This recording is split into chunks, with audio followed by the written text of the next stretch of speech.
I've never done that, so I'm like,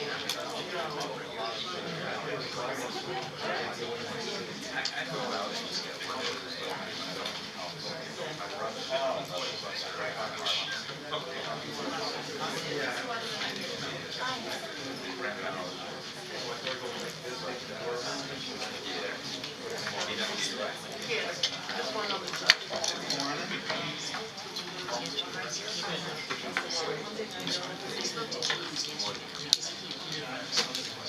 No, I'm not on a chill. Yeah, we might visit. Michael Cannon, treasurer's right, how are you doing? See you Yeah. soon. Right.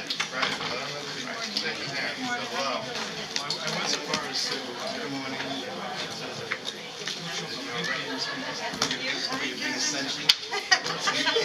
There's a gavel. He did. There is. He can bring order. There is, that's good, right?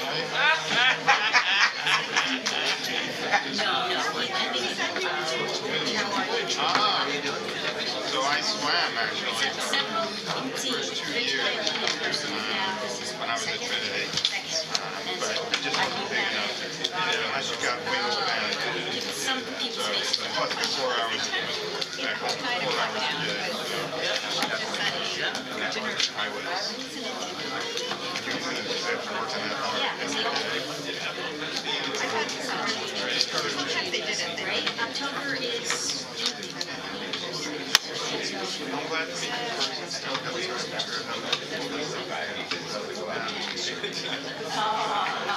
Yeah, doing that. You were, yeah.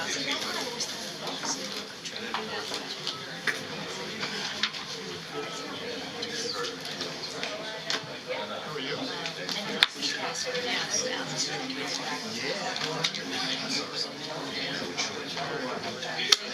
Yeah, I was trying myself. I don't think you can in this configuration. Maybe there's a Yeah, switch him. Remote option.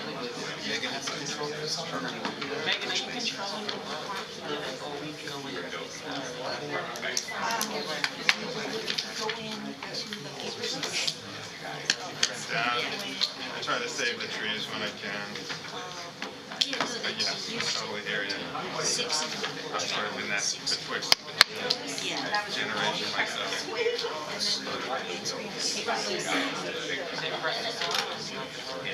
On the far right. The square button? Got it.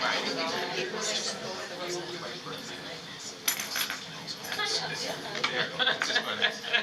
There you go. Paperless or remote? Paperless.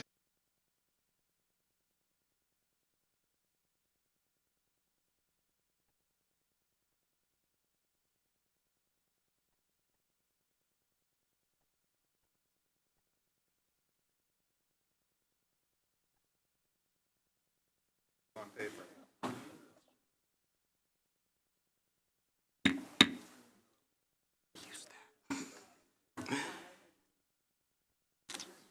Good morning, everyone. I hereby call to order the Board of Directors meeting of the New Jersey Transit Corporation, New Jersey Transit Rail Operations, Inc., New Jersey Transit Bus Operations, Inc., New Jersey Transit Mercer, Inc., and New Jersey Transit Morris, Inc. Good morning. Please mute your phones and turn your attention to the public safety announcement. At New Jersey Transit, your safety is our highest priority. Please listen to these safety instructions in case of an emergency. In an emergency, announcements will be made over the loudspeaker or by a uniformed police officer. The primary exit for this location is the stairwell adjacent to the elevators, which can be located by exiting the boardroom and proceeding through the glass doors. There is a second alternate staircase that can be accessed through the door at the front of this room to the right behind the board dais. New Jersey Transit Police will call 911, administer CPR, and use the defibrillator located near the elevator if necessary. Fire extinguishers are located in the front and back of this room. Please be guided by the directions of the New Jersey Transit Police and staff. Thank you and have a safe day.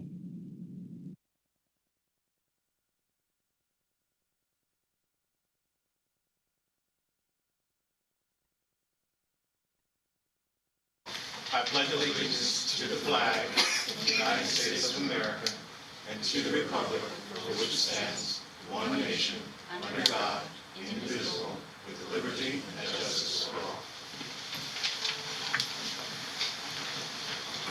I will now take roll call. Board Member Brown? Here. Board Member Doshi? Here. Board Member Gordon? Here. Board Member Maroko? Here. Board Member Nara? Here. Board Member Koenig? Here. Board Member Giblin?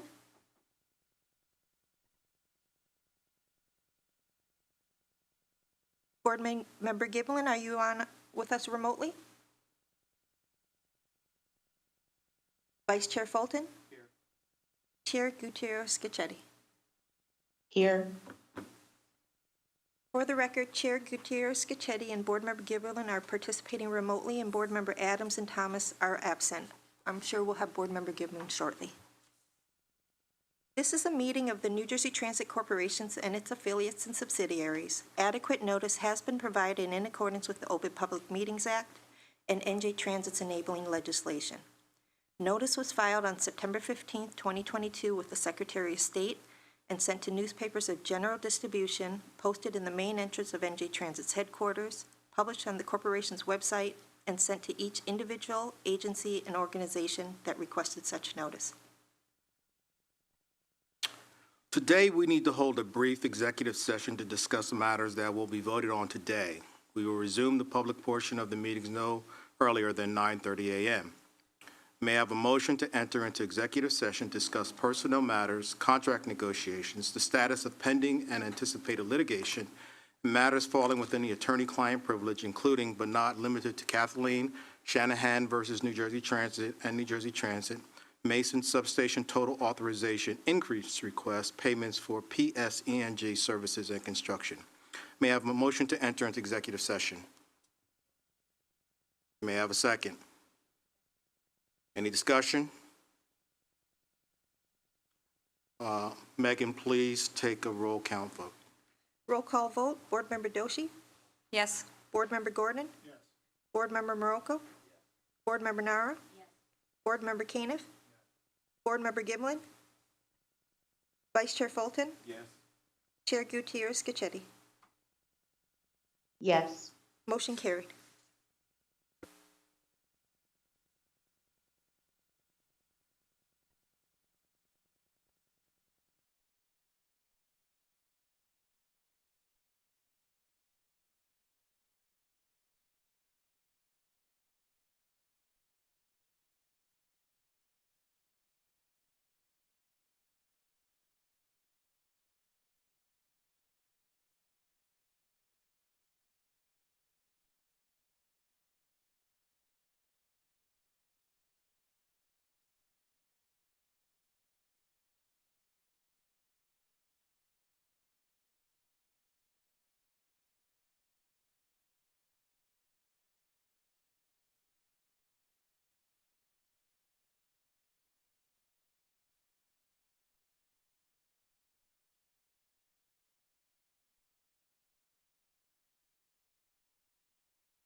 Okay, again, good morning. I hereby reconvene the open session of board meetings. Before we begin, I think it appropriate for me to just simply apologize to all assembled for the amount of time that it required for us to adjudicate matters that had to be adjudicated prior to this body convening, important matters that need to be voted on today. I know personally my intent, and my colleagues as well, we made a commitment that we would avoid this to the extent possible and at all costs. And it's to our chagrin as well to be confronted with exigent circumstances that require us to convene, meet, and discuss so that we can vote on important matters today. And so I'll end with that by simply apologizing on behalf of this body. We are all committed to running this in a timely and efficient manner, but these issues needed to be deliberated in their entirety so that we could make the appropriate decisions. Megan, could you please take the roll call? Yes, I will now take roll call. Board Member Brown? Board Member Doshi? Here. Board Member Gordon? Here. Board Member Ronco? Here. Board Member Nara? Here. Board Member Kana? Board Member Giblin? Here. Vice Chair Fulton? Here. We are having a little technical difficulties with Chair Gutierrez-Scacchetti, and she will be joining shortly. Thank you, Megan. May I have a motion and a second to approve the minutes of the July 20th, 2022 board meetings? Second. Any discussions? Megan, please take a roll call vote. Roll call vote. Board Member Doshi? Yes. Board Member Gordon? Yes. Board Member Morocco? Yes. Board Member Nara? Yes. Board Member Kana? Board Member Giblin? Yes. Vice Chair Fulton? Motion carried. President and CEO Corbett will present the President and CEO's monthly report.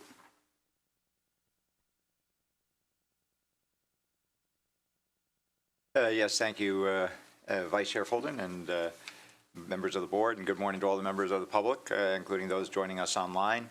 I'll begin again this month with a ridership update, which held relatively steady throughout July and began to increase in August.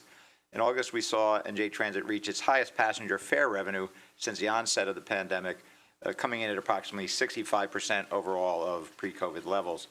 Since Labor Day, I'm sure many of you have noticed a significant increase in the number of cars on the road, and we have also seen a noticeable rise in the number of passengers traveling on our system. Through the first 2 weeks of September, passenger fare revenue is projected to exceed August, on pace to reach the highest level since the pandemic began at approximately 70% of pre-COVID fare revenue. Compared to many other transit systems around the country, these are certainly very positive numbers, but I think, and we're encouraged by these figures, but still 30% below COVID fare revenue is still a significant shortfall, hundreds of millions of dollars over the course of a 12-month period, which we continue to offset with the federal COVID relief funding that we've secured, and it's something that we're obviously monitoring very closely.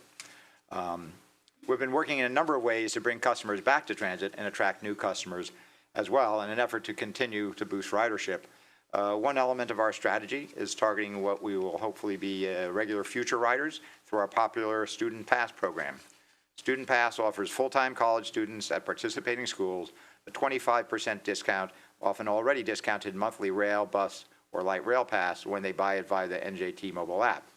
As an added incentive, the New Jersey Transit is also bringing back the popular buy 3 months, get 1 month free promotion for students. So when they buy September, October, November passes, they will receive a free monthly pass for December. The promotion has been so successful, Student Passes sales this September are up a whopping 77% from September 2019, pre-COVID, which supports the increase in passenger fare revenue figures that I cited earlier. For those who are interested, for more details on this program and to learn how colleges and universities can participate, please visit njtransit.com/studentpass. As ridership continues to grow, NJ Transit is also closely monitoring and analyzing customer feedback. Toward that end, we received some extremely positive results from our latest customer satisfaction survey, which we conducted this year from May 16th through June 7th. This year, with nearly 35,000 customers completing the survey, NJ Transit received its highest overall satisfaction score since we began conducting surveys in 2011. Overall satisfaction jumped from 5.8 out of 10 in the spring of 2019 to 6.8 this spring. While there is always room for improvement, an increase of a full point in overall satisfaction is significant, an indication that our customers have recognized an improvement in their travel experience. In addition, more than 8 out of every 10 customers, or 81%, said they would recommend NJ Transit to a friend or family member, also the largest percentage since we started in 2011. That's a 9-point increase from the spring of 2019, when the willingness to recommend NJ Transit was at 72%.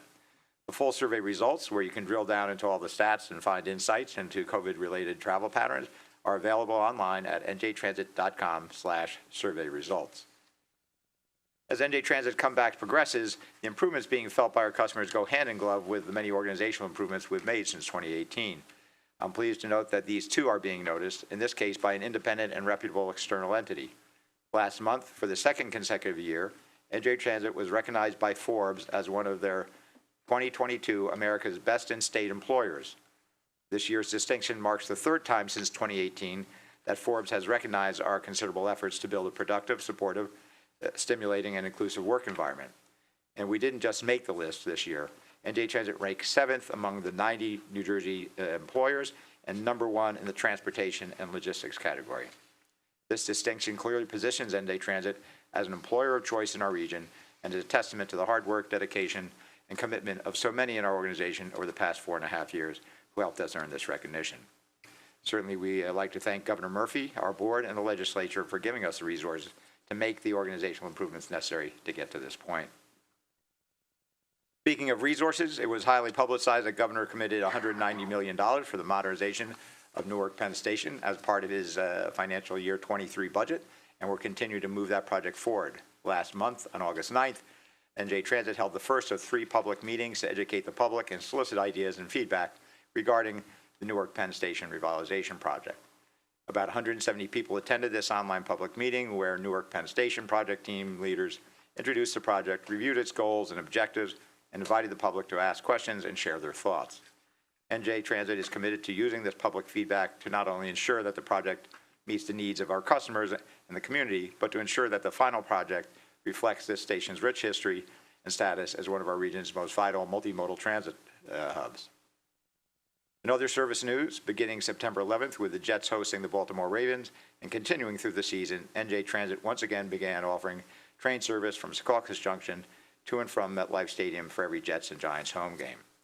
And while on the subject of the Meadowlands Rail service, I'm pleased to note that we have rebranded our Meadowlands Rail service thanks to a new partnership with BetMGM. Last week, I joined BetMGM Chief Revenue Officer Matt Prevost and President and COO of Intersection, Scott Goldsmith, at Secaucus Junction to announce a comprehensive, first-of-its-kind 3-year agreement that includes the renaming of NJ Transit's Meadowlands Rail Line as the BetMGM Meadowlands Rail Line. This agreement also includes new digital BetMGM promotions and new installations at Secaucus Junction, as well as Penn Station, New York. For NJ Transit, this partnership represents an opportunity to leverage an existing asset to generate meaningful non-fare box revenue, which is an important element in helping us keep fares stable for our customers. I want to acknowledge our SVP of Communications and Customer Experience, Anthony Greco, and our VP of Communications and Customer Experience and Chief Marketing Officer, Fawn Williams, along with our partners at Intersection for their work in securing this agreement. Moving on to today's agenda, we have several items up for the board's consideration. One I'd like to highlight is a contract that will continue to advance our zero-emission bus program. In support of Governor Murphy's Energy Master Plan and aligned with our 10-year strategic plan, NJT 2030, this contract will initiate a zero-emission bus system design and investment planning study. This study will complement our comprehensive garage modernization program and focus on bus system design and capital investment planning, creating standards and best practices to modernize our service. Aligned with this new planning study and overall commitment to sustainability, we continue to advance the creation of our first ever sustainability plan through additional public input. On August 4th, we held our second public webinar to share the results of NJ Transit surveys that sought input on sustainability themes and aspects for inclusion in the plan.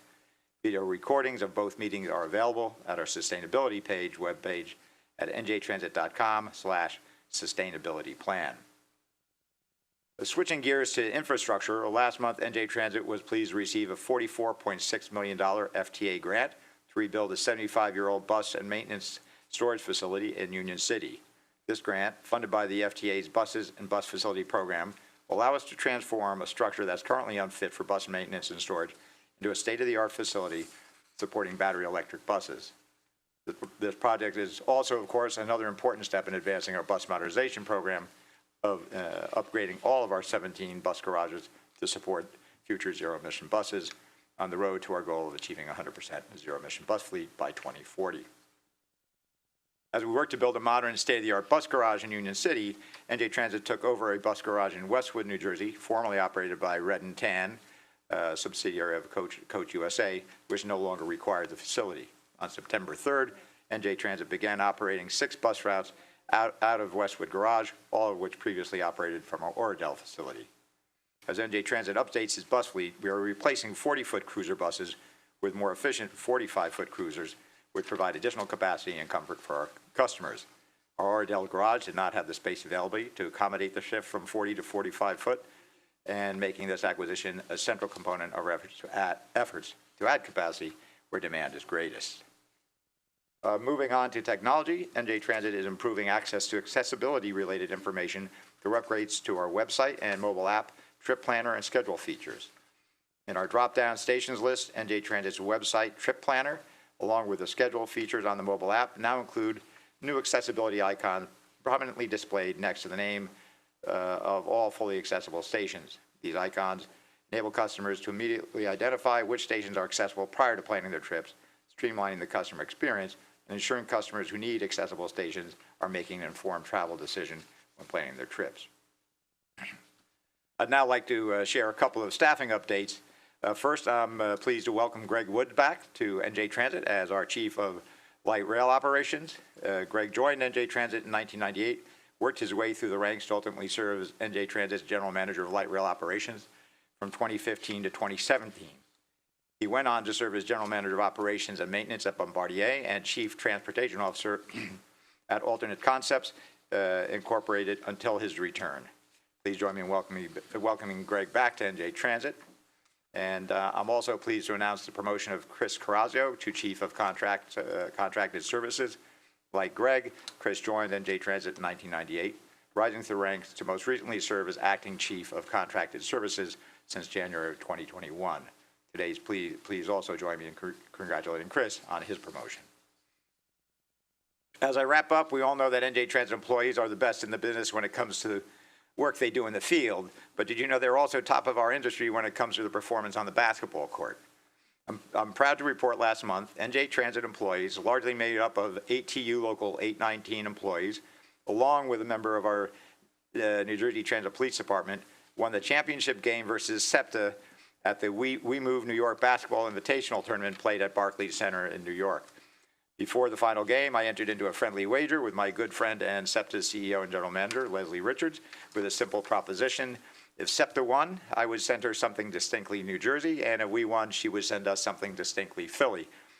Soon after NJ Transit's victory, Leslie was gracious enough to make good on the wager, mailing us several cases of tasty cakes, which were invented in Philadelphia in 1914 and sold there exclusively for decades.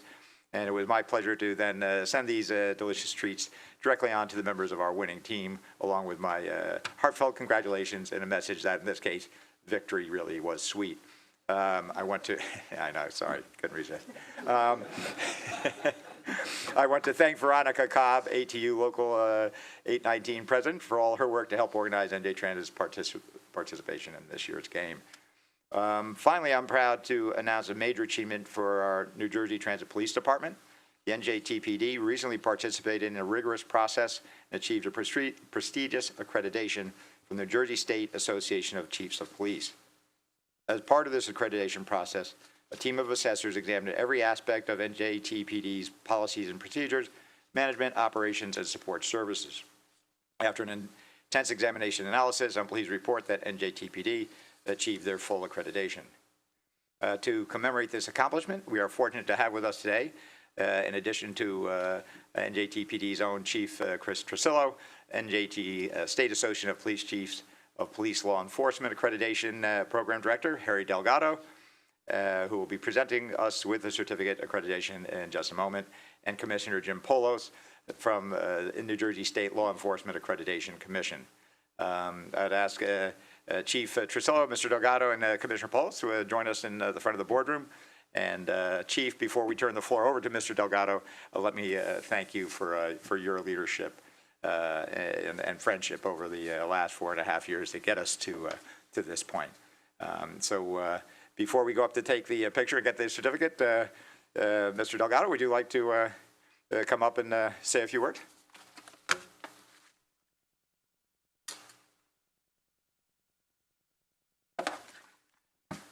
I just wanted to briefly share with you the significance of the achievement by the New Jersey Transit Police Department. As a personal note, by the way, I recently took the New Jersey Transit to New York to see a play with my family, and we bought the tickets online, and the experience was very, very satisfying. So I just want to make sure that I said that. But in terms of the accreditation, I have, over 10 years, overseeing the accreditation process for many, many, many law enforcement agencies in the state of New Jersey.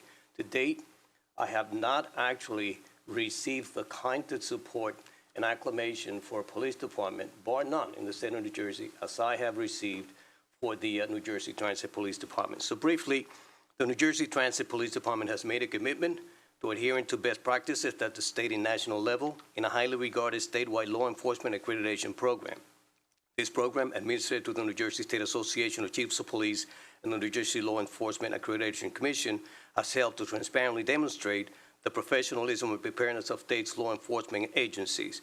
The New Jersey State Association of Chiefs of Police Law Enforcement Accreditation Program is purposefully designed, to enhance the professionalism and transparency in the state's public system. During these uniquely challenging times and a threat to our health and safety, encouraging law enforcement agencies to follow standardized practices and policies is a potentially life-saving and cost-effective investment in time and resources. Now, accreditation, as it has the New Jersey Transit Police Department, gives an agency a preparedness plan and a verification of excellence, and accreditation status represents a significant professional achievement. Out of the final rigorous report that was submitted, in closing, I'd like to share with you that the team of assessors stated, under the leadership of Chief Trusillo, the high level of competence, leadership, and professionalism is evident within the agency. Command, rank, and file of forward thinking and engaged in self-improvement. So it is the opinion of the assessment team that the New Jersey Transit Police Department is a highly professional and committed agency which exemplifies all of the tenets of law enforcement accreditation at the state and national level. So therefore, on behalf of the New Jersey State Association of Chiefs of Police and the New Jersey State Commission, I'd like to invite Commissioner Polos here.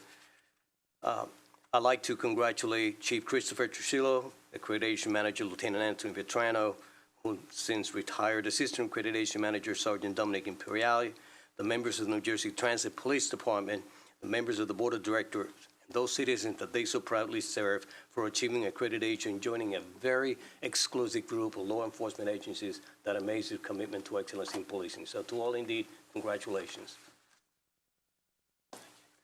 Good morning.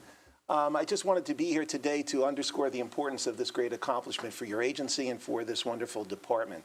I would remind everyone that accreditation is not something that's required in the state of New Jersey. Therefore, it takes an enormous amount of courage and foresight for a department to make an affirmed decision to proceed with that process. It involves the entire department.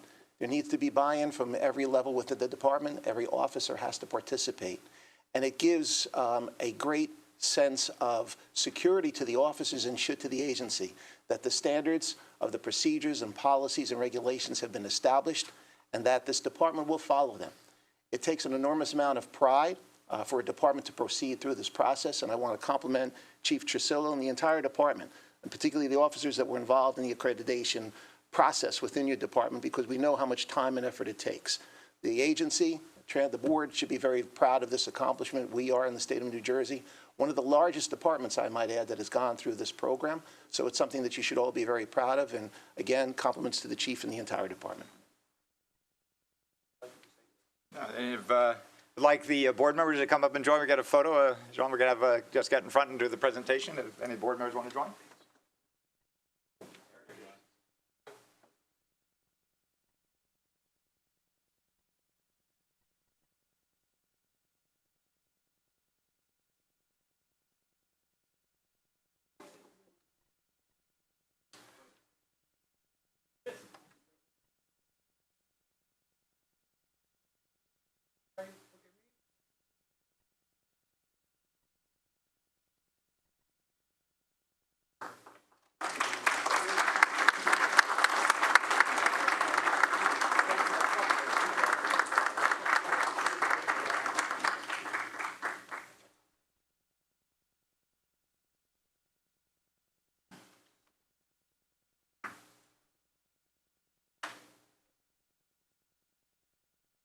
Chief, before you leave, I would just like to, on behalf of the board, commend you and your team for the fine job. I've had the pleasure of knowing you for close to 30 years.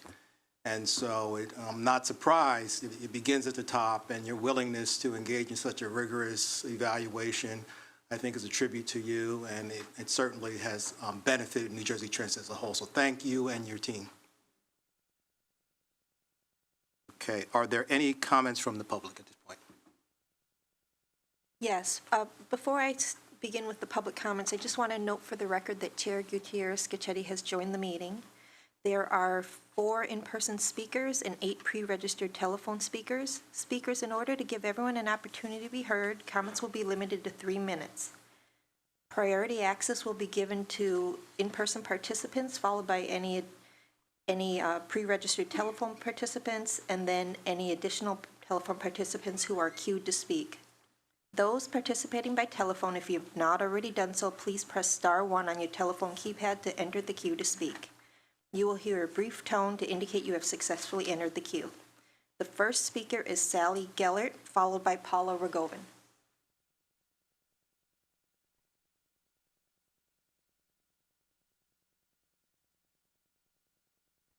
Greeting. Sally Jane Gellert, Chairperson, Lackawanna Coalition.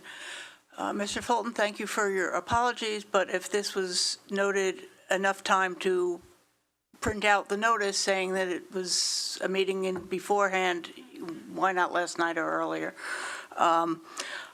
It seems that New Jersey Transit is conducting business as usual, not looking down the track to see what's needed at the next station. We've been looking at ridership numbers, trying to understand the current patterns, but having a terrible time finding details beyond a single monthly number. Current peak period ridership, as well as off-peak weekdays and weekends compared to pre-COVID-19 numbers, should be included in monthly committee reports. Aggregating ridership changes into a single percentage does not give a true picture of what peak service is needed now, or whether our observation of greater returns on evenings and weekends is system-wide. If so, we would feel even stronger in suggesting that the schedule be restructured to increase frequency all day and use dual-mode equipment for peak period New York Penn service to diesel-only territories. Please provide these separated figures in monthly reports. It's hard to suggest turning down money that does not require a large investment, such as renaming the sports line. Yet we're slightly uncomfortable with expanding the visibility of New Jersey Transit's reliance on funds from sports betting. And going through Secaucus Junction today with BetMGM all over the place, it just changes the look of a really pretty lovely station.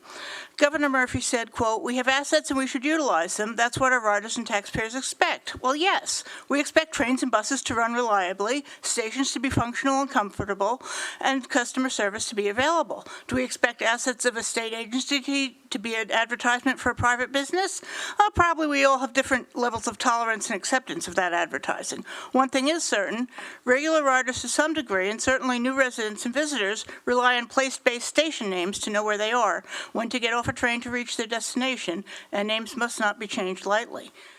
Riders rely on 2 systems to know where they are. Signs at the front of the rail car announcing the next station, announcements through the PA system. Having both systems in working order is particularly important for riders with hearing loss who need the signs and those with low vision who need audible announcements. When one of these systems fails, riders need visual cues such as local business buildings and platform signs. For that, one needs truly transparent windows. Too often, especially on multi-level cars, but also single levels, windows are translucent at best. We are disturbed by the loss of the greenway right-of-way. When did we ever lose a highway lane, even for something as inherently pleasant as a park? Once gone, it's virtually impossible to bring tracks back. Why not retain them for future use? Spending $65 million of state money, including $20 million from the American Rescue Plan Act, to buy an abandoned rail line from a for-profit private company, and then to build a state park for the affluent instead of restoring transit for all seems irresponsible. Would that money have been better spent on ADA compliance at stations? Thank you. Thank you.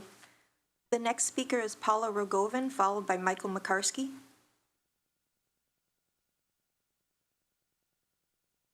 Good morning. I'm taking up a collection to send life straws to school children in Puerto Rico so the children can drink clean water after the devastating Hurricane Fiona. I'm not asking anyone here to donate money for this because there are hurricanes, typhoons, fires, and droughts all over the world, and all people in all of those areas need our support. This is climate change, and we need NJ Transit Board to take a strong stand on climate change.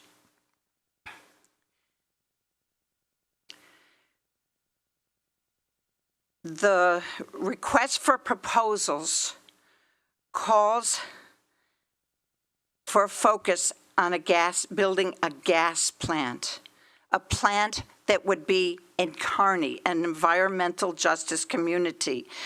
EJ communities are historically the location of fossil fuel power plants, incinerators, sewage treatment plants, and most of the pollution. Pollution that causes miscarriages, stillbirths, learning disabilities, cancer, asthma, and so much worse, so much more.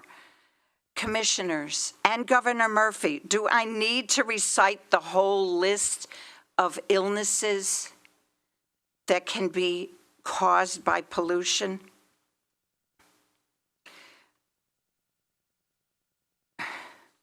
A gas plant would be for decades. It would last for decades into the future. Is that what you want? Really? Is that what you want? Just want to remind you and NJ Transit staff of a report from FEMA in 2014. According to FEMA, natural gas should not be utilized to provide resilient power in emergencies. Natural gas is not stored on site, but rather piped to a site from a local utilities. These supplies can be interrupted during high wind, flood, and earthquake events. Also, natural gas services are often intentionally shut down prior to a storm event to reduce the risk of fires and explosion, and it goes on. A few questions.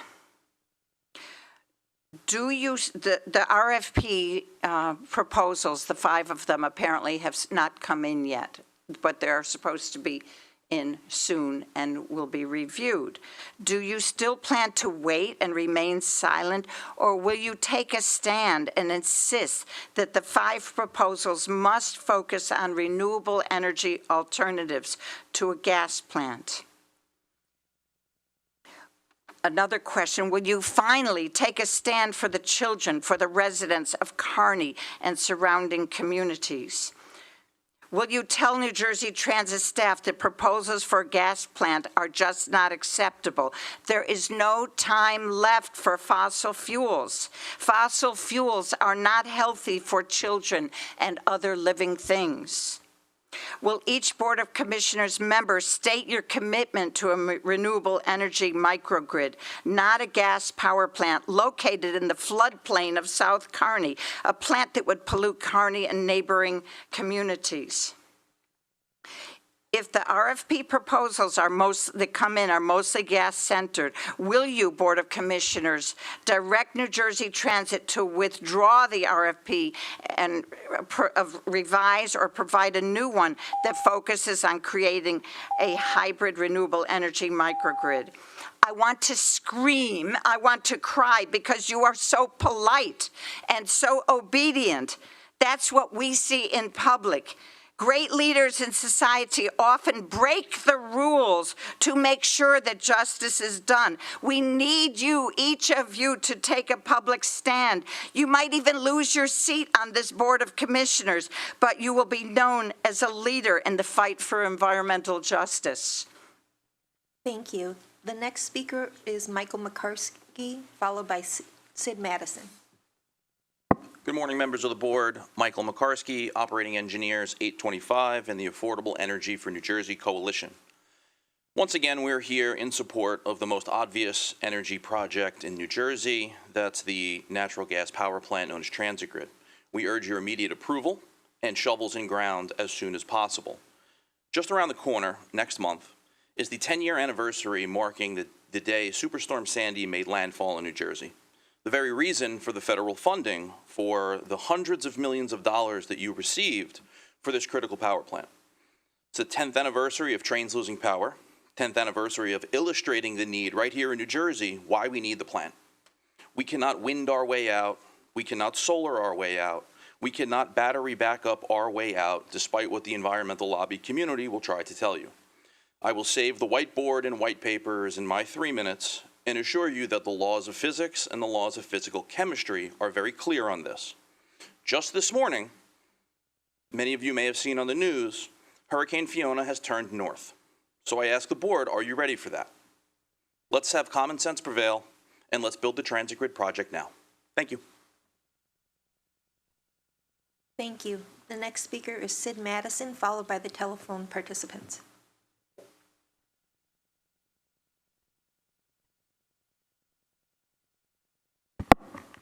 Good morning. Sid Madison, Piscataway, New Jersey. This is not about the power plant. This is about your responsibility to address the climate crisis, which a gas plant will not do. No one is exempt from taking action to stop the emissions causing the climate crisis. The board is an important organization, and that means you have more responsibility to take action. The basis for that action is, in 2021, the International Energy Agency described a plan to achieve net zero emissions by 2050, which is the accepted worldwide goal to address the climate crisis. Two statements from that plan are, first, there is no need for investment in new fossil fuel supply in our net zero pathway, regardless of what the previous speaker said. Second, governments have a key role in enabling investment-led growth. The first statement says no more investment in fossil fuel supply. Both Rethink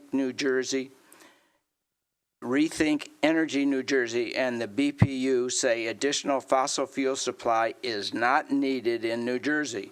The second statement asks government to take action. The action the New Jersey government should take is to immediately enact a moratorium on fossil fuel infrastructure in New Jersey, because the Biden and Murphy goal of 50% reduction in emissions by 2030 is threatened because emissions are still growing, not reducing towards the 50% goal. Achieving the 2030 goal is required because it is based on the easy-to-reduce emissions, the low-hanging fruit.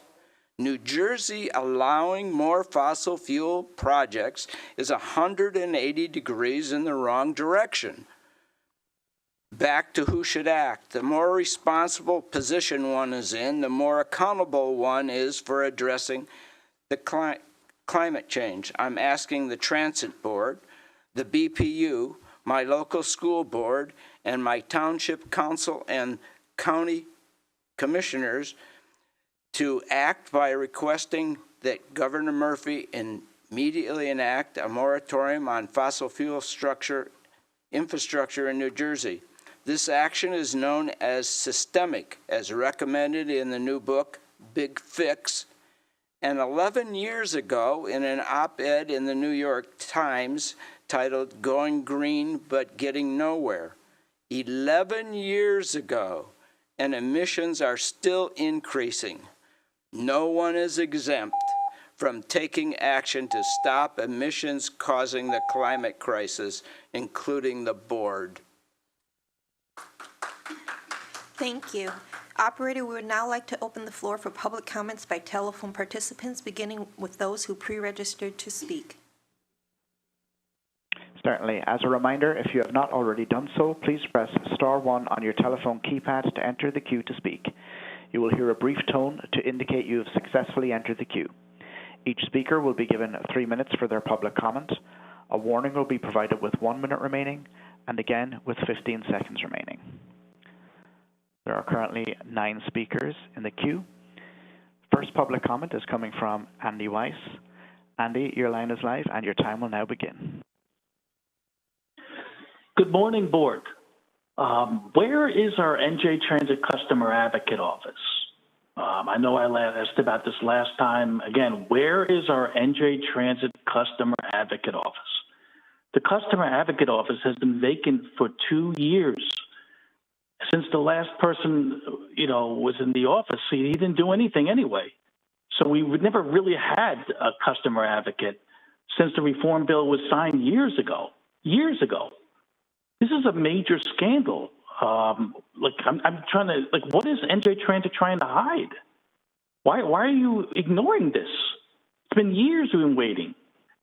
Why are you so afraid of a real customer advocate office? This board wants to keep this troubled transit agency quiet for the governor. That's what it's all about. Where is your oversight of management and advocacy for NJ Transit riders? You come to board meetings without questions from management. I just don't understand this. Also, I have another topic. The NJ Transit bus supervisors in the white cars are a complete waste of money. They sit in the cars and don't interact with bus riders. I see them. They don't interact with us. They don't tell us anything. They don't give us a warning. They don't want to know our opinions. They don't want to know about any problems. They just sit in the cars, the white NJ Transit car. They drive around and they don't speak with bus riders. How come these bus supervisors don't check conditions inside our buses, which are filthy, and they don't check conditions of our bus stops, which are also filthy, dirty, in terrible shape, the bus shelters are in terrible shape? How come they don't check that? How come they don't enforce illegal parking in our bus stops? They have plenty of time. I see them in cars. How come they don't go or drive around and make sure nobody's parked in NJ Transit bus stops? Cars are parked in NJ Transit bus stops all over Hudson County. I mean, why are we paying these? Why are we paying them? Also, another topic, the Asbury Park Press had a recent story about hundreds of unmarked NJ Transit bus stops in Monmouth and Ocean County. Why did the NJ Transit bus supervisors in white cars miss these unmarked bus stops? These bus supervisors ignore us and are a complete waste of money. Where is the oversight from this board? We need the NJ Transit Customer Advocate Office. We have been waiting years, and it's the law. NJ Transit is the worst public transit agency in America. And this is completely unacceptable. Thank you. Thank you. And the next public comment is coming from Matthew Smith. Matthew, your line is live and your time will now begin. Yes, good morning, members of the New Jersey Transit Board and Commissioner. My name is Matt Smith. I'm the New Jersey Director for Food and Water Watch, speaking on behalf of our 73,000 members and supporters in the state of New Jersey who, unlike the one speaker who I've ever heard before this board comment in support of using fossil fuels for the transit grid project, our 73,000 members and supporters recognize what the global scientific community, what our heads of state, our military, leaders of private sector have all acknowledged, that the climate crisis is an existential threat to humanity and that we must take bold action today to transition off of the fuel sources that are driving that crisis, driving the storms like Superstorm Sandy and making them even worse. driving flood and famine and fire and death and destruction across the planet, which will only get worse. The fossil fuel industry has enough in their reserves, which is what they base their stock valuations off, what they're planning to dig up and burn, that would exceed all of the greenhouse gas emissions that have been released into the atmosphere since the start of the Industrial Revolution. That's what they're planning to dig up and burn. What that will do to our children and our grandchildren's future is unimaginable and unconscionable. Governor Murphy today is in New York City with Governor Hochul talking about the progress our state has made in clean energy jobs and the imperative of driving the clean energy economy in New Jersey to help working families, to provide clean, affordable energy for everyone, and to address the climate and environmental justice crises that New Jersey is particularly vulnerable to. Yet to this day, we have not heard a commitment from the Transit Board to rule out the possibility of a gas plant for the transit grid project. In fact, to this day, your specification and the bidders who are going to come in with design proposals for transit grid are all planning. The RFP includes specifications that call for a centralized gas plant in Kearney. And the board chair's comments and the board members' comments to this date give the community no assurances that the promise and commitments that the board made, that the commissioner made, and that the governor made, that this project would be redesigned and re-envisioned without a full-time gas plant will be made. This is unacceptable. The board must take immediate action to reverse course and eliminate all possibility that they will be operating a gas plant, including selling that, not just for emergencies, but selling it for revenue to Amtrak. This is shameful. It is a disgrace on the state of New Jersey, and we must immediately reverse course. Thank you very much for the time. Thank you. The next public comment is coming from Anna Leone. Anna, your time is live. Your line is live, and your time will now begin. Hi, my name is Anna Leone. I'm a resident of Ridgewood, New Jersey, and I'm calling regarding the topic of Access Link. Firstly, I'd like to thank the members of the board for their service and dedication. Since I've been taking Access Link for close to 2 years, the service itself has deteriorated tremendously. But what I wanted to say was I had a very productive and constructive meeting yesterday, unbeknownst to me. It caught me off guard by the participants were Anthony DiGreco, Ms. Parker, and I can't remember his last name, Chris. We'll just call him Chris. And it was very constructive, and they are looking into the matters that I did bring up with respect to extremely long wait times for the disabled population. It is now common to ride the bus close to 2 to 3 hours or to wait 2 to 3 hours for a bus to pick one up, and that has really gotten out of control. We know that there is a driver shortage, but something has to be done. I don't know if it has to, through First Transit, offer better salaries. I know there's large competition, but because of the driver shortage, drivers that are quitting, and the fact that the bus depot was moved from Elmwood Park to, I believe, North Bergen, the wait times are just out of control. People on the bus have gotten very unruly because of this, and I really think that a fire must be lit so that Access Link and the service is put on the front burner as opposed to the back burner. I was very thrilled that Chairman Corbett instructed Mr. Greco to contact me, DiGreco, pardon me, because inadvertently I was transferred to his office when I wanted to register. So, and I also wanted to state that I've also gotten Senator Cory Booker involved with the service as well, and his office has told me that they fielded many, many phone calls recently regarding Access Link, and that he will also try to either broker or intervene or think of some way 15 seconds remaining. perhaps he, the board, and the New Jersey Transit officials could all work together and possibly even hire a consultant to look at the program and to offer suggestions and solutions to make it better for everyone in the state of New Jersey. Thank you. Thank you. And the next public comment is coming from Rachel Davis. Rachel, your line is live, and your time will now begin.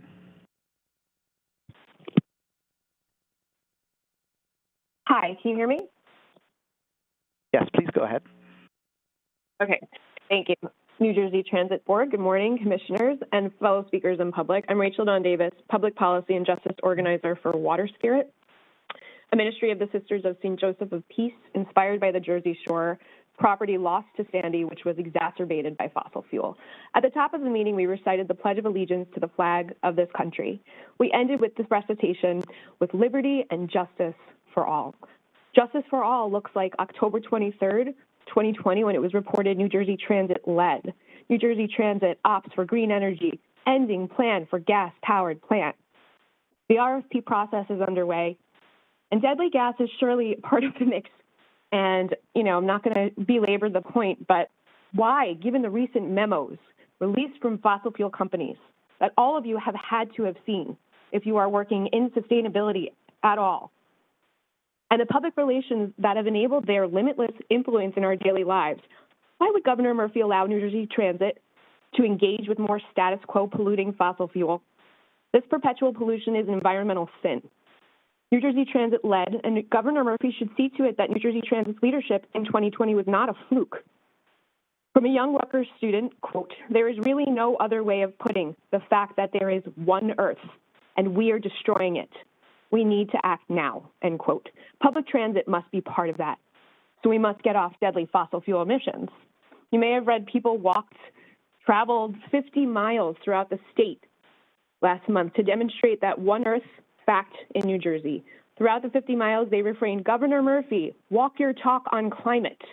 It is very confusing, especially to young people and all of those who love them, that Governor Murphy says one thing when the Newark photo opportunities are there, but clearly isn't leading with his pen 1 minute to declare a climate emergency, reject 7 potential fossil fuel emitting projects on the table, even with the environmental justice law pending implementation. Will you, the New Jersey Transit Board, lead again in providing hope? Resulting from lacking governmental leadership, youth are deciding to not have babies due to lack of a foreseeable future, and who can blame them? An issue for which Governor Murphy is a leader. Very confusing. There is only transparency now. If Exxon was not a thing, we would have had a light rail actually connecting New York and Pennsylvania when I was a student at Rutgers. But Exxon wanted more roads. Common sense right now means moving forward, not backwards.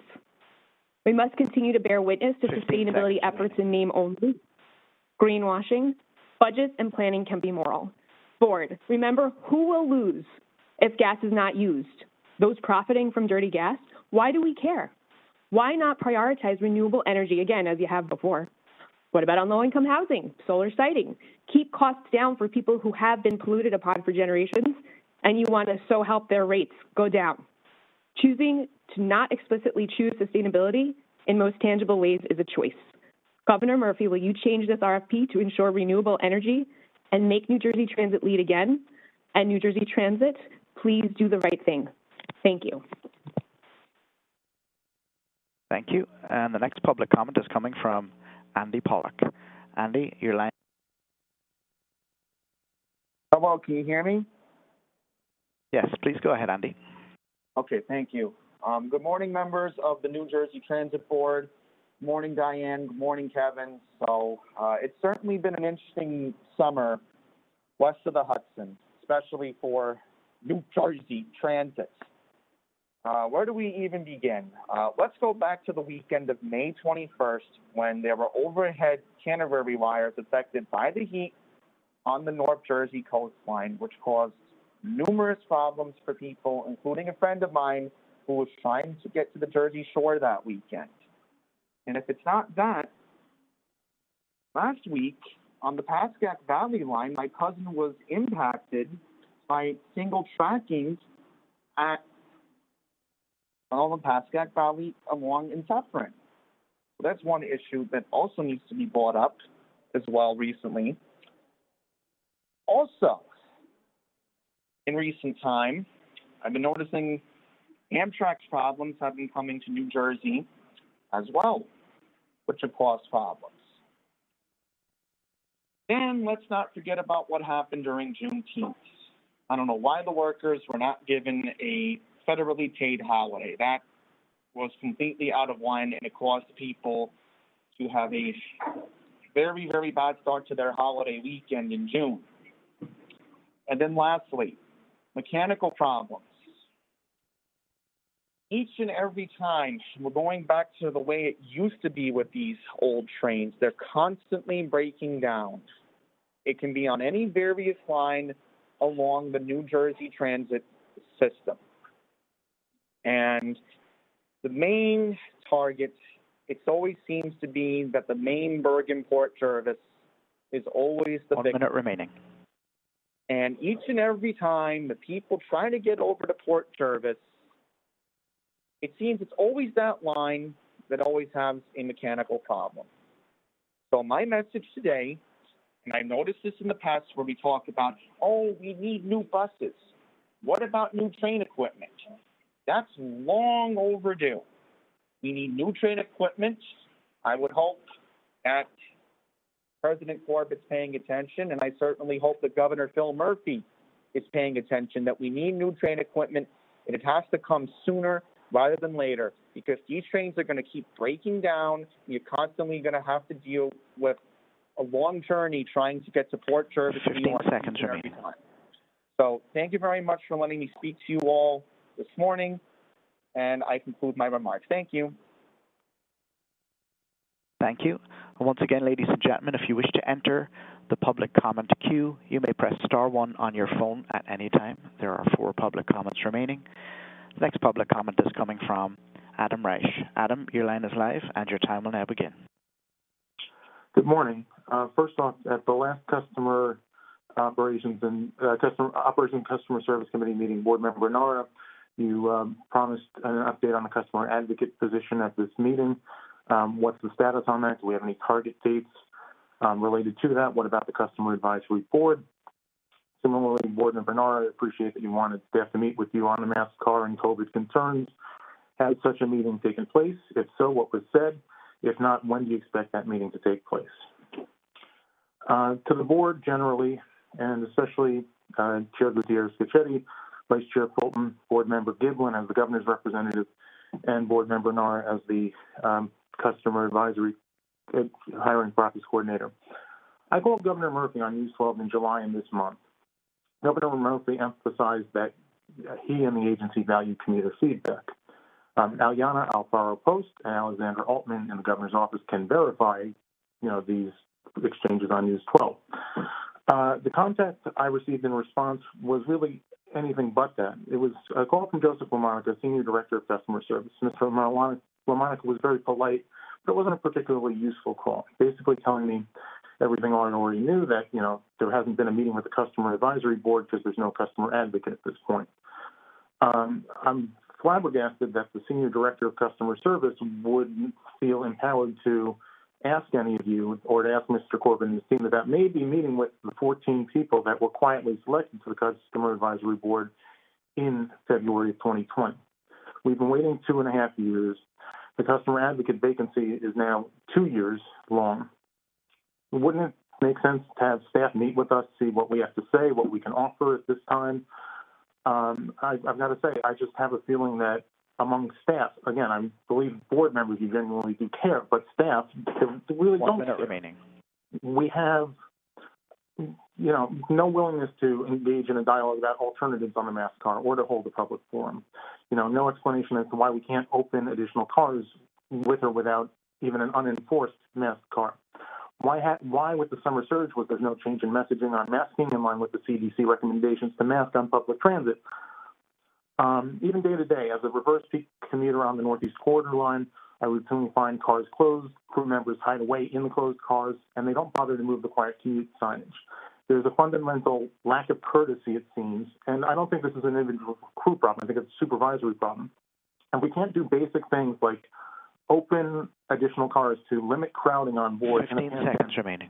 Move quiet commute signs to the open cars out of the closed cars. Are we really valuing commuter feedback? Please give me a commitment. When can somebody meet with the customer advisory board as has been promised, especially if we do not have a customer advocate coming in within a reasonable time frame? Can we commit to a fall meeting? Please answer me on this. Your response would be appreciated. Thank you. And the next public comment is coming from Erica Gould. Erica, your line is live, and your time will now begin. Good morning. I'm commenting once again today in support of NJ Transit creating a mask car. By having no signs encouraging mask use, or more ideally, having a mask-only car, you are not being neutral, but frankly creating a dangerous environment. COVID transmission is ongoing. There have been peaks and valleys in which you could have created a safer environment on trains in response, but ultimately transmission is ongoing, and the needs of people who are immunocompromised, high risk, or have high-risk people living with them are not changing.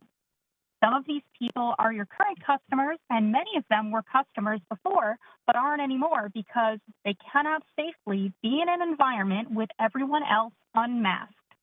Another supporter has even called into these meetings, saying they would gladly take the train again, but are currently having to drive to work, which has added extreme stress and a huge price tag, but they said they will continue to drive because an NJ Transit train is not a safe environment for them.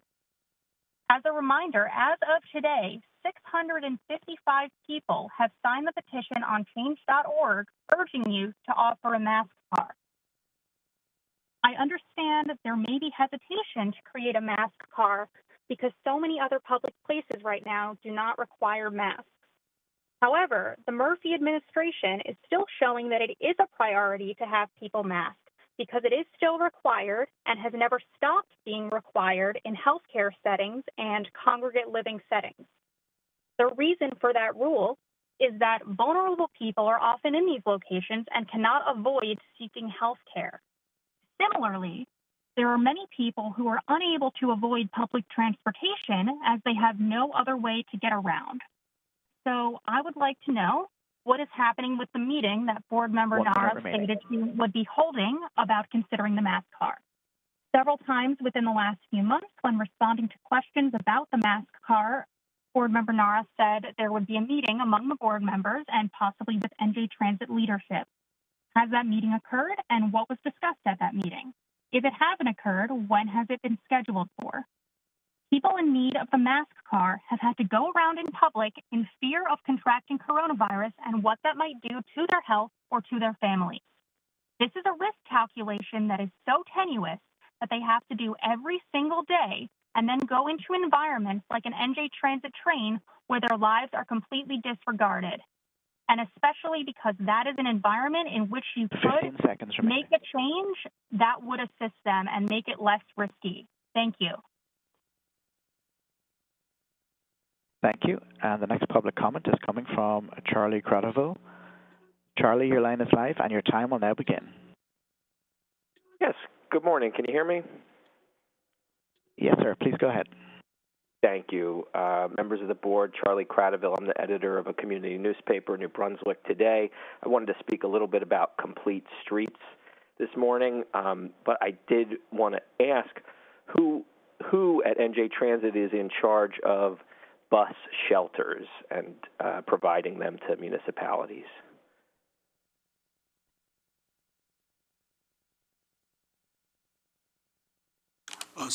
Someone will get back to you with that information, sir. Okay. Yeah, so the reason I ask is, there's a multi-million-dollar project to improve Livingston Avenue and make it into a complete street. This project dates back now over 8 years, and it's completed except for one thing, bus shelters. There were supposed to be, by my count, 12 shelters installed. My understanding is NJ Transit was to provide them, as you do for many municipalities, but only one has been delivered so far.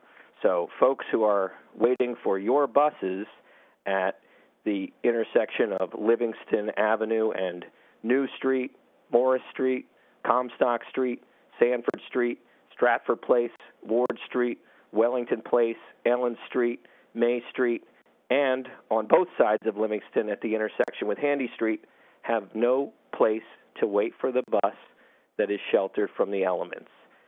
I think this should be a priority. I have actually spoken to my local traffic commission. I've spoken to my county government, as Commissioner Nara knows, and I've even spoken with the State Historic Preservation Office because I heard that because Livingston Avenue, 1 minute remaining. Thank you, portion of it is a historic district, that they may be holding it up. But I confirmed Monday that they are not holding it up, and they have approved the shelters that have been designed. So I would like to ask, when can we expect these shelters to be delivered?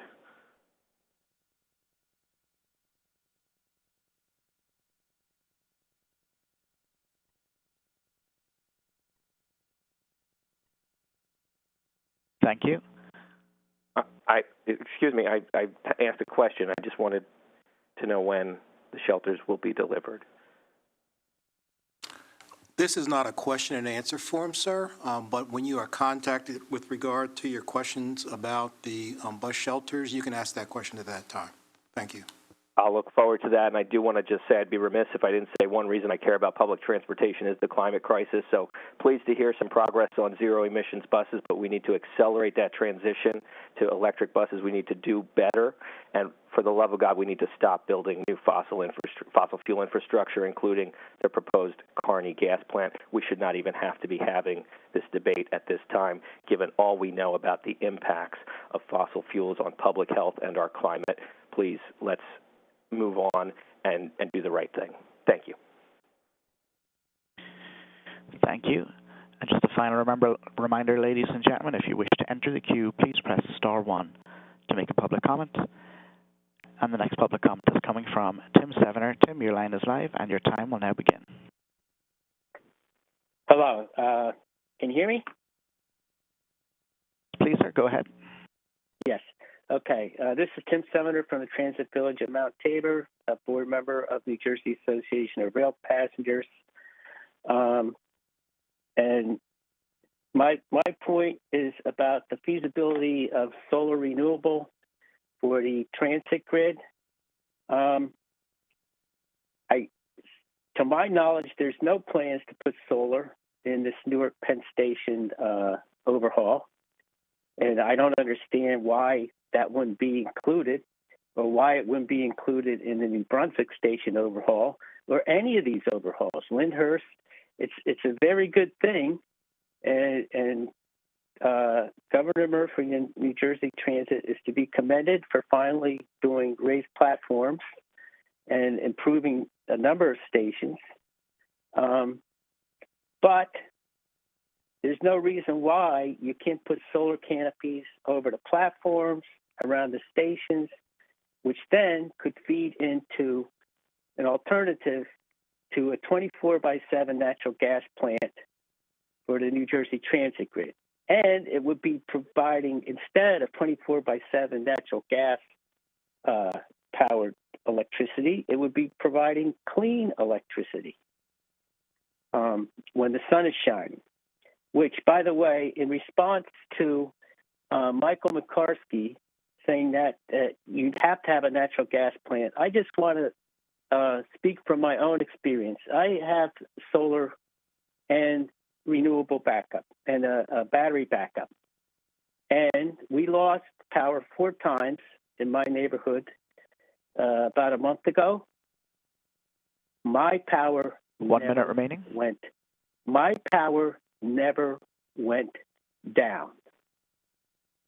So if I can do it for my house, I don't see why with millions of dollars we can't have solar at these stations, which should be included as part of the refurbishment. battery backup, and it probably would be necessary to have on demand only natural gas for when the solar and the batteries cannot work. It is just ridiculous to invest all this money in a 24/7 natural gas plant polluting all the time, when what we really need is an on-demand, if needed, gas plant. And the rest of the time we could be solar, which we could then do around for all of New Jersey Transit. I also like to echo Sally about the Essex Greenway. There is no reason that we can't have rails with trails. We have it here on the Morris line. Kevin Corbett goes by it every day. Going from Morristown to Madison is the Convent Trail station, Convent Trail, which parallels the tracks. A train track only takes like 15, 20 feet. The rest could be a trail beside it, a light rail, and that's the way to go because it's electric powered, and it'll give people, if they get tired, they can. Thank you. Once again, ladies and gentlemen, if there are any final public comments, please press star 1. And there were no other public comments in queue at this time. Thank you, public speakers. Are there any board member comments? Board Member Gordon? Yes, thank you. As a utility commissioner on this board, I feel compelled to respond to the many comments we heard about how allegedly the state is failing to address the challenge of climate change. It's based on their perceptions about one particular project, and I am not going to say anything about the transit grid project, but I think it's important to introduce some facts and put things in perspective, and I'm going to be very brief. Over the last couple of days, I was in Pittsburgh at a meeting of the utility commissioners from 11 states. It's an organization called the Mid-Atlantic Utility Commissioners. And yesterday, in a meeting, we all summarized what our respective states were doing, what our major projects were. And to anyone listening, it would be clear that New Jersey, under Governor Murphy, is leading the country in addressing the problem of climate change.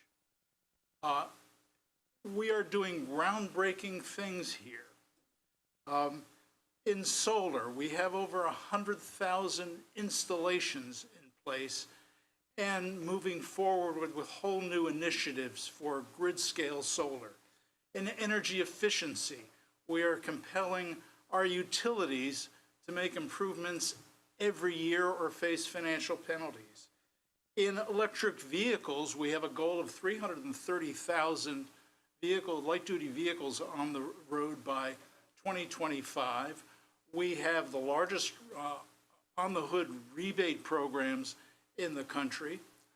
We are about to launch a program that will build infrastructure for charging across the state. And unlike, I think, very few states, we're actually going to be working on heavy-duty vehicles as well. And I would remind you that 46% of the greenhouse gases in this state come from the transportation sector.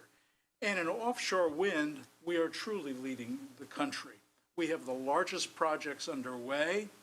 And when it comes to figuring out how to get that power from offshore onto the onshore grid, we are doing things that no one has ever done before in this country. So I really think it's important to keep it in perspective that New Jersey, under this governor, is a leader in addressing climate change. Leave it at that, no more speeches. Thank you. Any additional board member comments? Board Member Nara? I want to address some of the speaker's comments about the customer advocate position. And I will say this, hear from comments and I hear from other people that there's a great deal of suspicion that the administration is conspiring to hold up the filling of the consumer advocate position. And I have to correct those misassumptions.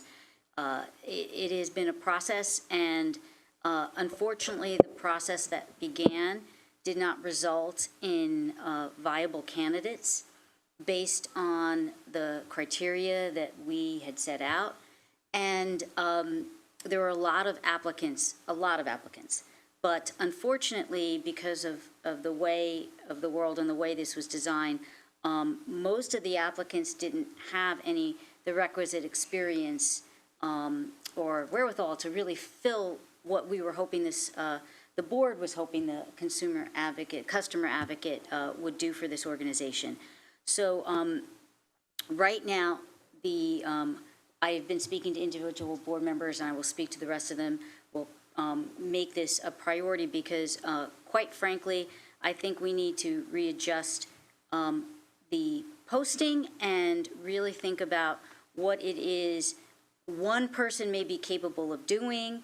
And I know one caller referenced the customer advocate office. And so that's a misnomer because up until now we were looking for one person to fill an enormous job. And I know it's all the board members' desire that when this position is filled, it's going to be filled by somebody who can actually do a lot of things that we are going to require them, meeting with the riders, meeting with different groups, like the Lackawanna Coalition, or I know Sally Jane Gellert had made mention of the Senior Disabled Committee. But there are so many things that right now that we've envisioned for this job that I quite frankly, I don't know how one person could fill it unless we readjust our expectations or readjust how we're going to provide this person support.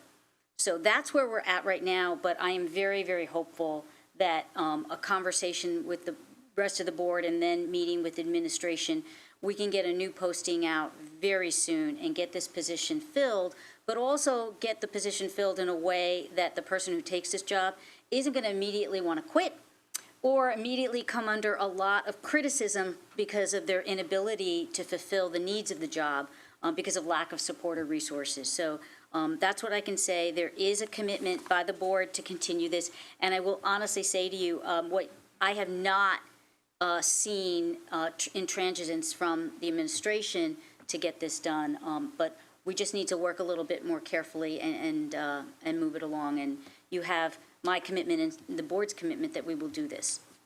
That's all. Thank you. Thank you. Any additional board member comments? Vice Chair? Thank you.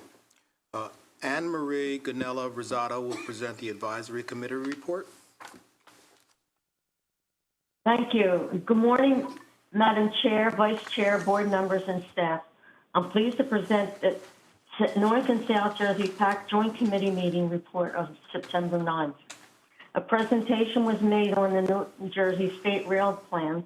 Members were asked for input on key needs and issues facing passenger rail.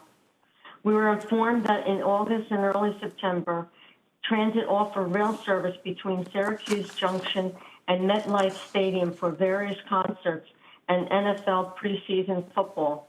Regular season to MetLife Stadium began September the 11th. In the southern part of the state, additional rail service was provided in Atlantic City for the Atlantic City Air Show on August 24th, and a travel discount offer of 50% off 2 one-way tickets. New Jersey Transit resumed express weekday bus service to American Dream and offered early getaway bus and rail service to start the Labor Day holiday on Friday, September 2nd. As President Corbett noted, Transit partnered with BET MGM on the 3-year sponsorship that renames Transit's Meadowland Rail Line on the BET MGM Meadowlands Rail Line. The renaming rights will generate additional non-fare revenue. Transit, in conjunction with Rutgers University, has updated the New Jersey Transit Friendly Data application. It's a digital tool that allows users to map, report, and download a range of land use, travel, public transit, demographic, and real estate development data throughout transit network, making it a one-stop resource for transit-friendly planning and development. Transit welcomes students back to campus with its buy 3 months, get 1 month free promotion. Senators Booker and Menendez announced $44.6 million in FTA funding for the Union City Garage and Bus Terminal reconstruction project. Both the North and South PACs will continue to provide letters of support for upcoming New Jersey Transit grant applications. The PAC supported the board's July 20th, 2022 approval of the FY 2023 local and community transportation programs, authorizing the expenditures of $63.4 million in federal and state funds for senior citizens, persons with disabilities, the economically disadvantaged, and rural residents. These programs extend or complement existing New Jersey Transit services. Forbes has again recognized New Jersey Transit as one of New Jersey's best employees. This year, it was ranked 7th, up from last year's ranking of 24th. The PACs are pleased to recognize and honor one of Transit's own transit officer, Officer Zachary Swarwar, excuse me if I mispronounced it, for his heroic rescue of his 2 friends from rip currents off the Jersey shore. A true hero. And finally, the PAC support of Resolution 2209-73 on today's agenda, appointing Megan Clark Umakaro as Board Secretary of New Jersey Transit. Best wishes, Megan. Thank you. This concludes my report. Thank you. Board Member Giblin will present the Operations and Customer Service Committee report. Thank you, Chairman. The Operations and Customer Service Committee received an update on trends, analysis, and actions for rail, bus, light rail, and access link. The committee also received an update on the cost of service. That concludes my report, Chairman. Thank you. Board Member Marocco will present the Administration Committee report.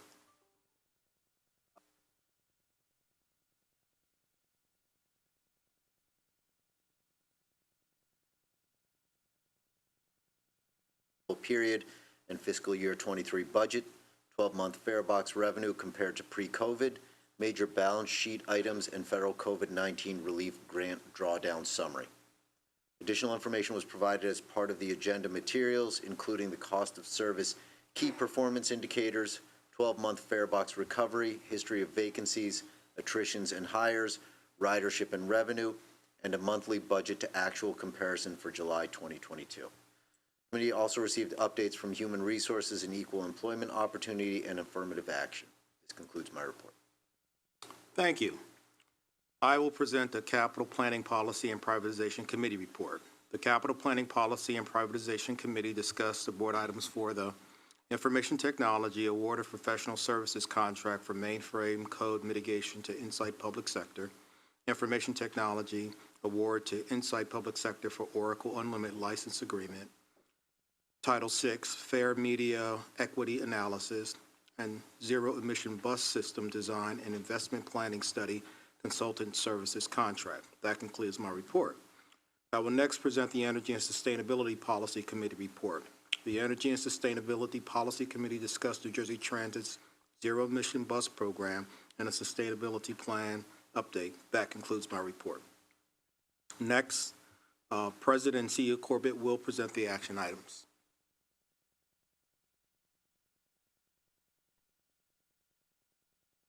Kara, Senior Vice President, Chief Financial Officer, and Treasurer, to present Board Item 2209-64 regarding revolving credit agreement. Bill? Thank you, President Corbett. We are presenting for approval Item 2209-64, revolving credit agreement and issuance of grant anticipation note Series 2022. Authorization is requested to adopt the attached resolution.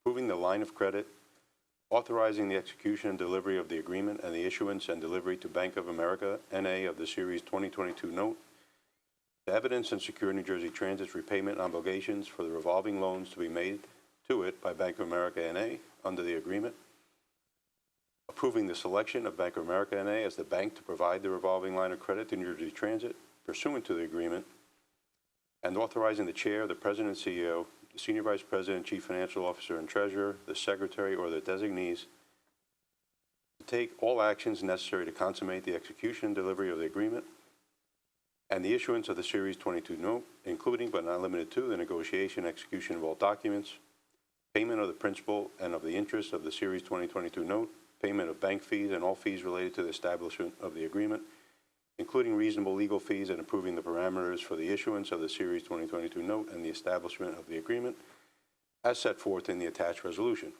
We ask for your approval of item 2209-64. May I have a motion to approve Board Item 2209-64? May I have a second? Second, Gordon. Any discussion? Megan, please take a roll call vote. Roll call vote. Board Member Doshi? Yes. Board Member Gordon? Yes. Board Member Morocco? Yes. Board Member Nara? Yes. Board Member Keenan? Yes. Board Member Gibberlin? Yes. Vice Chair Fulton? Yes. Chair Gutierrez Scachetti? Yes. Motion carried. Continue with action item 2209-65 regarding information technology professional service contract. Bill? Thank you, President Corbett.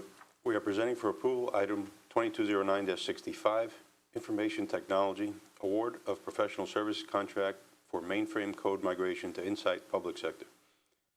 Authorization is requested to enter into a professional service contract with Insight Public Sector of Tempe, Arizona, for the implementation of a mainframe code migration project in an amount not to exceed $3,024,270.73, plus 5% for contingencies, subject to the availability of funds. We ask for your approval of item 2209-65. May I have a motion to approve Board Item 2209-65? So moved, Canaan. May I have a second? Second, Nara. Any discussion? Megan, please take a roll call vote. Roll call vote. Board Member Doshi? Yes. Board Member Gordon? Yes. Board Member Morocco? Yes. Board Member Nara? Yes. Board Member Keenan? Board Member Gibberlin? Yes. Vice Chair Fulton? Yes. Chair Gutierrez Scachetti? Yes. Motion carried. Continue with 2209-66, another information technology regarding Oracle license agreement. Bill? Thank you. We are presenting for approval item 2209-66, Information Technology Award to Insight Public Sector for Oracle Unlimited License Agreement. Authorization is requested to enter into a contract with Insight Public Sector of Tempe, Arizona for the Unlimited License Agreement for Oracle in an amount not to exceed $2,520,244.18, plus 5% for contingencies, subject to the availability of funds. We ask for your approval of item 2209-66.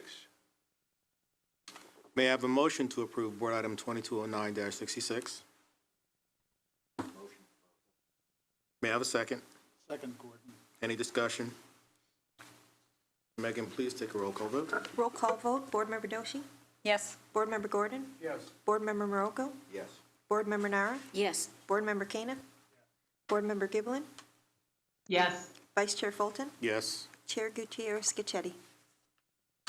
Yes. Motion carried. Bill to continue with 2209-67 regarding fair media equity analysis. Thank you. We are presenting for approval item 2209-67, Title VI Fair Media Equity Analysis. Authorization is requested to approve the results of the Title VI Fair Media Equity Analysis. We ask for your approval of item 2209-67. May I have a motion to approve Board Item 2209-67? Motion, Nara. May I have? Any discussion? Megan, could you please take a roll call vote? Roll call vote. Board Member Doshi? Yes. Board Member Gordon? Yes. Board Member Morocco? Yes. Board Member Nara? Yes. Board Member Keenan? Board Member Giblin, Yes. Vice Chair Fulton, Yes. Chair Gutierrez Scacchetti. Yes. Motion carried. We have a board member recusal. Board Member Brown is recused from the next item, 220968, and will leave the meetings.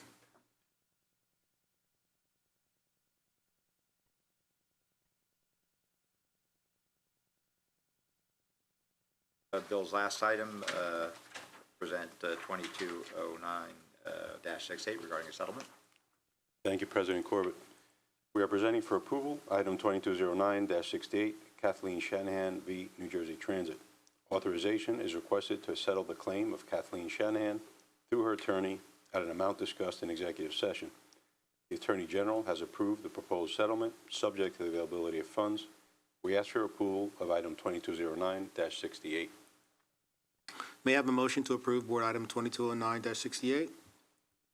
Motion for Rocco. May I have a second? Second, Nara. Any discussion? Rogan? Megan, please take a roll call, please. Roll call vote. Board Member Doshi? Yes. Board Member Gordon? Yes. Board Member Morocco? Yes. Board Member Nara? Yes. Board Member Kaniff? Board Member Giblin? Yes. Vice Chair Fulton? Yes. Chair Gutierrez Scacchetti. Yes. Motion carried. We will have Board Member Brown return to the meetings. Thank you.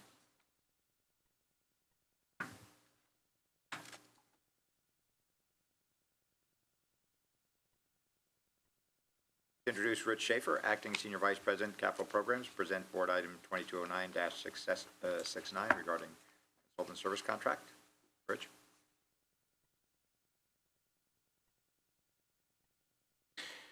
We are presenting for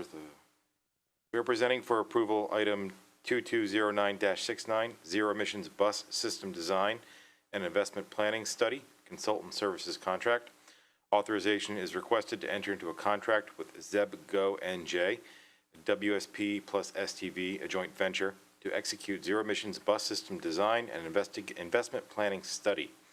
We ask for your approval of item 2209-69. May I have a motion to approve Board Item 2209-69? May I have a second? Any discussion? Megan, please take a roll call vote. Roll call vote. Board Member Doshi? Yes. Board Member Gordon? Yes. Board Member Morocco? Yes. Board Member Nara? Yes. Board Member Kaniff? Board Member Giblin? Yes. Vice Chair Fulton? Yes. Chair Gutierrez Scacchetti?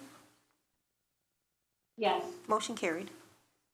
Thank you. Now I'll ask for us to continue. Property settlement for the County Yard project. Thank you, President Corbett. We are presenting for approval item 2209-70, NJ Transit County Yard Project, 120 Jersey Avenue, LLC, New Brunswick, Parcel 3 Settlement. Authorization is requested to take all actions necessary to pay a proposed amount for the purpose of settling the condemnation of Parcel 3A, E3B, in accordance with the eminent domain law of 1971, not to exceed payment of an amount as discussed in executive session, subject to the availability of funds. We ask for your approval of item 2209-70. May I have a motion to approve Board Item 2209-70? Motion, Morocco. Second? May I have a second? Second, Gordon. Any discussion? Megan, please take a roll call vote.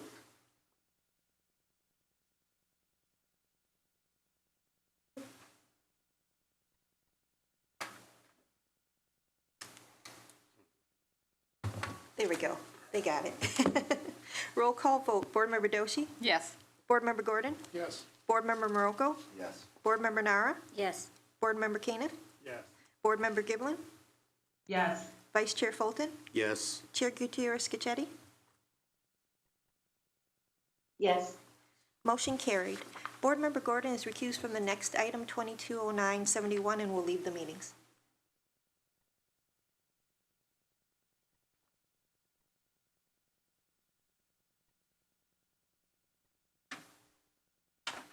Okay. Now ask Rich to continue on with 2209-71 regarding Mason Substation. Thank you, President Corbett. We are presenting for approval item 2209-71, Mason Substation, Total authorization increase request, payments for PSE&G services and construction. Authorization is requested to increase the funding required to complete the Mason substation as discussed in executive session, subject to the availability of funds.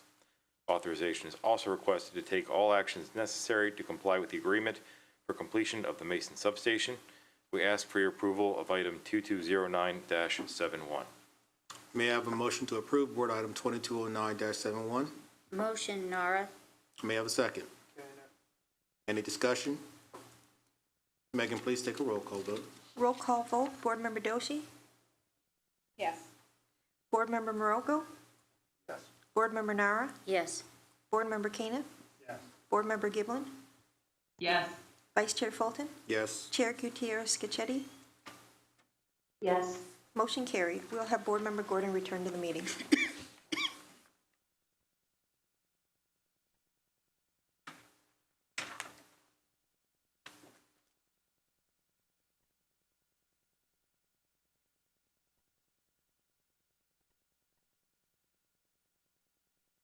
Right. I'd now like to introduce Mike Kilcoyne, Senior Vice President, Surface Transit and General Manager for Bus Operations, to present item 2209-72. Mike. Thank you, President Corbett. We're presenting for approval item 2209-72, regulations, proposed readoption of New Jersey Administrative Code 1689, Ferry Capital Improvement Program Guidelines and Procedures. Authorization is requested to take all actions necessary to initiate the rulemaking process for the readoption of the regulations, New Jersey Administrative Code, Section 1689, Ferry Capital Improvement Program Guidelines and Procedures, consistent with this board item and corresponding exhibit. We ask for your approval of item 2209-72. May I have a motion to approve Board Item 2209-72? Motion, Nara. May I have a second? Second, Gordon. Any discussion? Megan, please take a roll call vote. Roll call vote, Board Member Doshi? Yes. Board Member Gordon? Yes. Board Member Morocco? Yes. Board Member Nara? Yes. Board Member Keenan? Board Member Giblin? Yes. Vice Chair Fulton? Yes. Chair Gutierrez Scacchetti? Yes. Motion carried.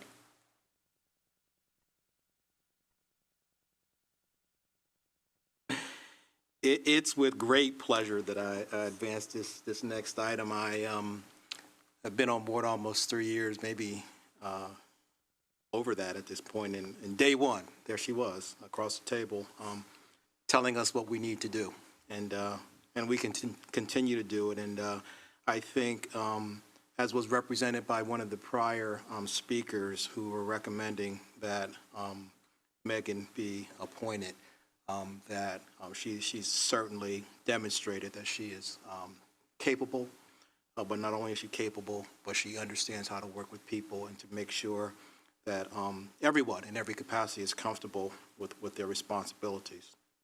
So with that, I am recommending approval of Board Item 2209-73, appointment of Board Secretary. This action is to designate Megan Clark Omokoro as Board Secretary of New Jersey Transit and its subsidiaries.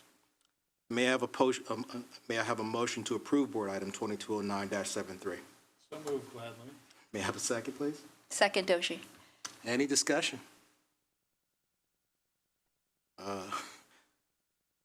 I guess still acting Board Secretary, could you please take a roll call vote?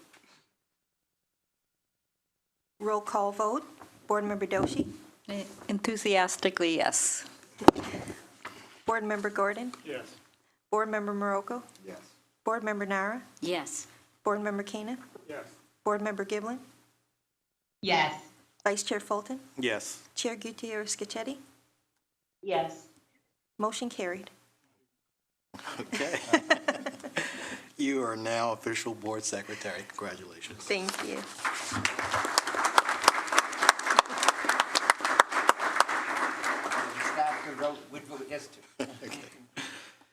Before we adjourn to executive session, I want to let the public know we will return to adjourn the meeting, but no further business will be conducted. May I have a motion to enter into executive session to discuss personnel matters, contract negotiations, the status of pending and anticipated litigation, and matters falling within the attorney-client privilege, including but not limited to the New Jersey Transit Resilience Program, Bayhead Substation Construction Contract Amendment to increase funding, personal injury claim of Renato Pastor, the personal injury claim of Marco Lara, the personal injury claim of Junior Rosa, and the personal injury claim of Metin Besem. May I have a motion to enter into executive session? May I have a second? Any discussion? Roll call vote. Board Member Doshi? Yes. Board Member Gordon? Yes. Board Member Marocco? Yes. Board Member Nara? Yes. Board Member Keenan? Board Member Giblin? Yes.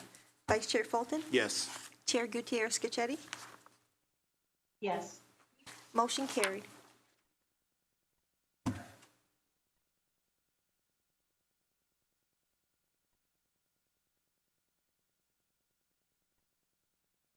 Ladies and gentlemen, the meeting is now in executive session. Please note the members of the public audience will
Here we go. Yes.